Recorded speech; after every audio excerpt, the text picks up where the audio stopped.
কৃষ্ণের মামা কংস। নতুন করে তার বিষয়ে বোধহয় বলার মতো কিছুই নেই, কারণ কংসকে চেনে না এমন মানুষ কেউ নেই বোধহয়। কিন্তু এই কংস পূর্বজন্মে কে ছিলেন এবং কেন বিষ্ণুকে তড়িঘড়ি অবতার নিতে হলো এই কংসকে বধ করার জন্য, তা কি জানেন? হ্যাঁ, কংস বধ এবং বিষ্ণুর অবতার শ্রীকৃষ্ণ, এই সবই কিন্তু পূর্ব নির্ধারিত ছিল। কোনো কিছুই পূর্ব নির্ধারিত ছাড়া ঘটে না আমাদের জীবনে।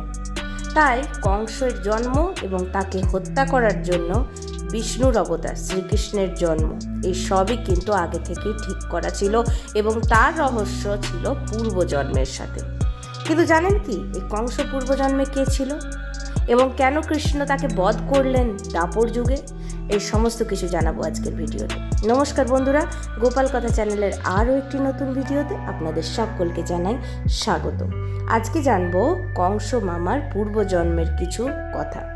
হ্যাঁ, লোককথায় আমাদের মুখে মুখে অনেক কিছুই প্রচলিত হয়ে এসছে এবং অনেক কিছু গল্পও রটে যায়, যার মধ্যে কোন ঘটনা সত্য তা নিয়ে কিন্তু মতভেদ থেকেই যায়। আমাদের সনাতন ধর্মের এক এক পুরাণে মাঝে মধ্যে এক এক রকম আলোচনা উঠে আসতে আমরা দেখি। তাই আমরা বিশ্বাস করে উঠতে পারি না যে কোন কথাটা সত্য এবং কোন কথার যুক্তিযৌক্তিকতা রয়েছে। আজকের ভিডিওতে আমি কংসের পূর্বজন্মের যে রহস্য আপনাদের সামনে উন্মোচন করব, তা ভাগবত পুরাণের গল্প থেকে নেওয়া।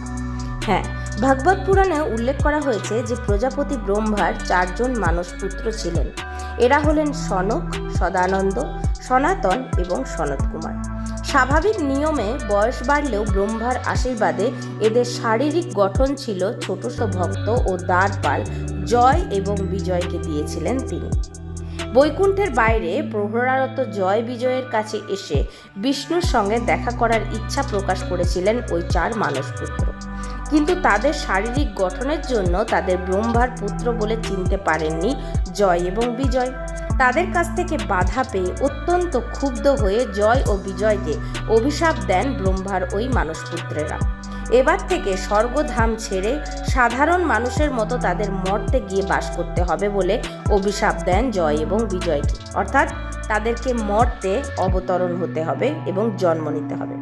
এই সব কিছু জানতে পেরে বিষ্ণু বলেন যে এই অভিশাপ পুরোপুরি খণ্ডন করার ক্ষমতা তার নেই, তবে অভিশাপকে কিছুটা কমাতে পারবেন তিনি।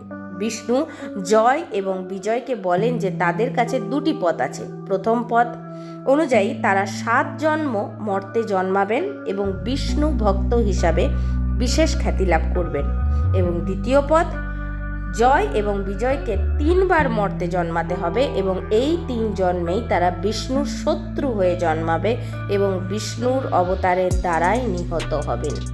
7 জন্ম পর্যন্ত বিষ্ণুর সঙ্গে বিচ্ছেদ বেদনা সহ্য করতে না পেরে দ্বিতীয় পথটিই বেছে নিয়েছিলেন জয় এবং বিজয়।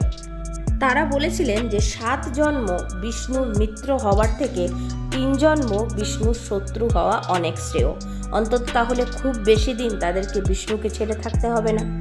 কিন্তু বিষ্ণু আরেকটি কথা বলেন যে প্রতি জন্মেই কিন্তু তাদের ক্ষমতা ক্রমশ কমে আসবে।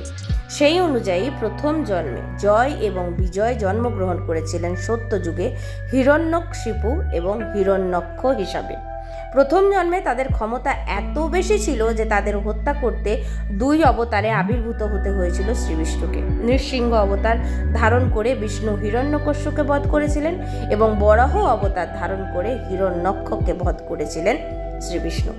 দ্বিতীয় জন্মে তাদের ক্ষমতা কিছুটা কমলেও শুধু তাদের বধ করতে গোটা একটা আখ্যানই রচিত হয়ে গেছিল। হ্যাঁ, রামায়ণ রচিত হয়ে গেছিল। কারণ দ্বিতীয় জন্মে জয় এবং বিজয় জন্মগ্রহণ করেছিলেন রাবণ এবং কুম্ভকর্ণ হিসাবে। রাম অবতার ধারণ করে তাদের বধ করলেন শ্রীবিষ্ণু। তৃতীয় ও শেষ জন্মে এসে জয় এবং বিজয়ের ক্ষমতা এতটাই কমে যে একটি আখ্যানের একটি অংশ হয়েই থেকে যান তারা, অর্থাৎ মহাভারতের একটি ছোট্ট অংশ হয়েই থেকে গেছিলেন। মহাভারতে কংস ও শিশুপাল রূপী জয় এবং বিজয়কে শ্রীকৃষ্ণ অবতারে হত্যা করেছিলেন শ্রীবিষ্ণু। অর্থাৎ সেই জয় এবং বিজয় সত্যযুগে হিরণ্যকশ্যপ এবং হিরণ্যক্ষ, যাকে বধ করলেন বিষ্ণুর নৃসিংহ অবতার এবং বরাহ অবতার, এবং ত্রেতা যুগে জন্মগ্রহণ করলেন রাবণ তাদের পরম আরাধ্য অর্থাৎ তাদের বিষ্ণুর হাতেই কিন্তু মৃত্যুবরণ করেছিলেন। এবং মনে করা হয় যে যতই পাপ করুক না কেন, যদি ভগবানের হাতে মৃত্যু হয় তাহলে বৈকুণ্ঠ ধাম নিশ্চিত। এবং তারা তো বৈকুণ্ঠ ধামের দ্বারপাল ছিলেন, সেই দ্বারপাল জয় এবং বিজয়, তাদের তো বৈকুণ্ঠ যাত্রা নিশ্চিত ছিল। সেই কারণেই তারা অবশেষে দাপর যুগের পরে পুনরায় বৈকুণ্ঠে ফিরে যান এবং বৈকুণ্ঠের দ্বার রক্ষক জয় এবং বিজয় আবার নিজেদের কর্মে নিযুক্ত হয়ে যান। তো বন্ধুরা, আমাদের জীবনের সমস্ত কিছুই কিন্তু আগে থেকে নির্ধারণ করা থাকে। আপনি কাল কি করবেন বা কাল কি ঘটবে আপনার সাথে, সব কিছু কিন্তু পূর্ব নির্ধারিত। যারা জন্মান্তরবাদ বিশ্বাস করেন, যারা ভবিষ্যৎ বিশ্বাস করেন, অতীত বিশ্বাস করেন, তাদের আশা করছি আজকে আমার এই ভিডিওটা খুবই ভালো লেগেছে। যদি ভালো লাগে তাহলে অবশ্যই কিন্তু চ্যানেলটাকে সাবস্ক্রাইব করে আজকের ভিডিওটা একটা লাইক করে কমেন্ট করবেন যে আপনাদের কিরাম লাগলো। এবং গোপাল কথা চ্যানেলে আরও অনেক ভিডিও রয়েছে। যারা নতুন দর্শকবৃন্দ তারা কিন্তু একবার টুক করে চ্যানেলটাতে ঘুরে আসবেন এবং সমস্ত ভিডিও, বিশেষ করে মহাভারত ভিত্তিক যদি কারোর জানার আগ্রহ থাকে তাহলে তো প্রচুর ভিডিও আপনারা পেয়ে যাবেন আপনাদের পছন্দ মতো। এবং আগামী দিনে আরও এরকম সনাতন ধর্মের নতুন নতুন তথ্য আপনারা জানতে চান তাহলে গোপাল কথা চ্যানেলটাকে অবশ্যই সাবস্ক্রাইব করে নেবেন। আজ এখানেই বিদায় নিলাম। রাধে রাধে।